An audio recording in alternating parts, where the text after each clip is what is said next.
Alright, so we can cut this stuff out, right? Because I don't want them seeing my shorts and stuff, like, I want to look somewhat professional.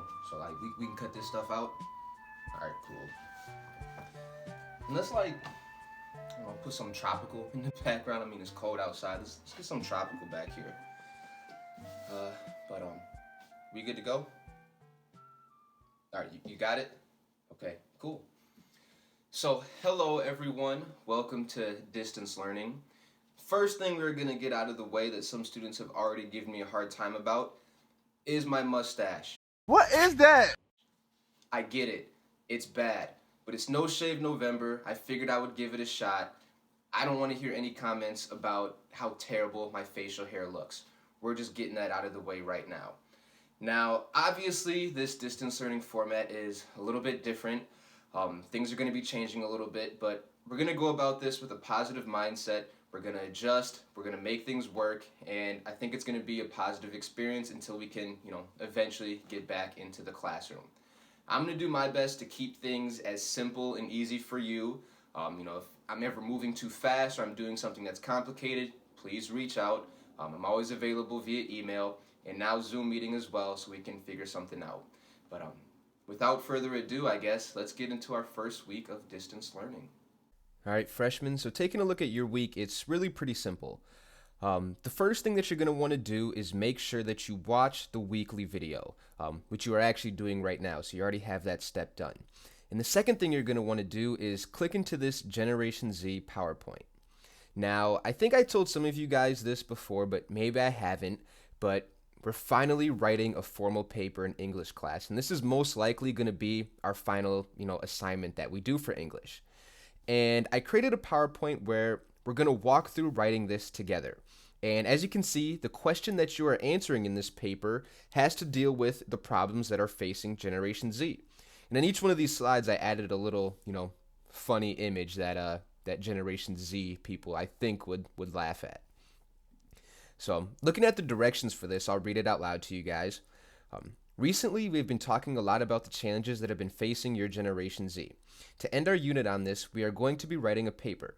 In this paper, you are going to be explaining the 3 biggest challenges facing that Generation Z has to face. Your paper will consist of an introduction, 3 body paragraphs, and a conclusion. We will be walking through this process together, so please make sure that you follow along and stay up to date. So, I'm not just going to say, hey, go write a paper, and then I expect you to come back next time with a paper written. That's not what's going to happen. We're going to really break this down, go piece by piece, and walk through this in a slow process so we can really understand all of the parts that go into making a paper. And the first thing that we are going to do is make our introduction. So, looking at our introduction, there are 3 main pieces to it. The first is the attention getter, the second is the bridge, which is also like a mini summary, and the third thing is the thesis statement. And looking at the attention getter first, I'm sure this is something that you guys are pretty familiar with.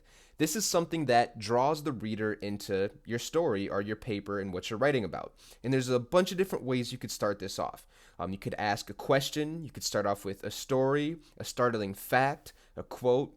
If you're funny, you could start off with a joke. And that's just, 5 things that I thought of, and there's a whole bunch of, things out there that you could do as well. And with this paper, I am also writing a paper alongside you guys, so I have examples for you to follow along. So you guys are writing about the challenges facing Generation Z. I am writing about the challenges of being a Bengals fan because a lot of people like to give me a hard time for that. And an example of, an attention getter I could say is, since I have been born, the Bengals have never won a single playoff game. That's a startling fact. It's also kind of depressing, so that's how I could start off a paper. The second thing that you have is the bridge, which, if it makes more sense, you could look at it as a mini summary. And this just provides some background information for your topic to give your reader context about what they're reading about. So looking at my example. Living in Minnesota, there aren't too many Bengals fans around. Usually I am the only Bengals fan that people know, and my friends don't hesitate to make fun of me about their consistently poor performance. Being a Bengals fan comes with its fair share of challenges that other franchises don't really experience. So that's me providing, more background information about this topic. And it's called the bridge because it connects your attention getter to your thesis. It's a bridge between the two. You can't just jump from your attention getter straight into your thesis because that sounds a little bit clunky. And this is typically the part that students have the most troubles with because it's pretty open with how you can do your bridge. So if you're struggling with this, please let me know. And then the third and final thing is your thesis statement. And there's a simple formula for what a thesis statement looks like. It's a claim and then 3 supporting reasons. And your claim is pretty much what your paper is about, what you're trying to say. And then your supporting reasons are just that. And here's an example here. Being a Bengals fan is extremely difficult because you have to watch mediocre playoff performances, get constantly harassed, and have poor mental health. So right here, being a Bengals fan is extremely difficult. That's my claim. And you could say because you have to watch mediocre playoff performances, get constantly harassed, and have poor mental health. Those are the 3 reasons. In your paper, you could say Generation Z has to face a bunch of challenges. 3 of the biggest challenges they have to face are 1, 2, and 3. You could list them off like that. And when it's all put together, this is what it would look like. This is what an introduction would be, which I'm not going to read it out loud to you. I'll let you read that yourself. So we're starting off pretty slow in working on this paper. All you have to do before you come into class, either on Thursday or Friday this week, is to have your introduction done and find the 3 sources that you want to use for your paper. And you need 3 sources because you're talking about 3 challenges. So you need 1 source for each challenge. And if you just want to find an article online and copy the link so you have it, that is okay. You don't have to do anything with these sources yet, but just make sure you have them, which pretty much means make sure you know the 3 challenges that you're going to be talking about. So again, I'll say it, all you have to have done is your introduction and then your 3 sources that you plan on using in your paper. And there isn't a spot to turn this in, and that's just because this is a working document that we're going to continue to add in, and we're going to wait until we're totally finished to turn it in. So this is going to have you guys be responsible to make sure that you're staying up to date, because I'm not checking in on you each step of the process. You got to make sure you're following along, and that's what's going to be when we meet in class. That's what those are going to be for me to check in on you.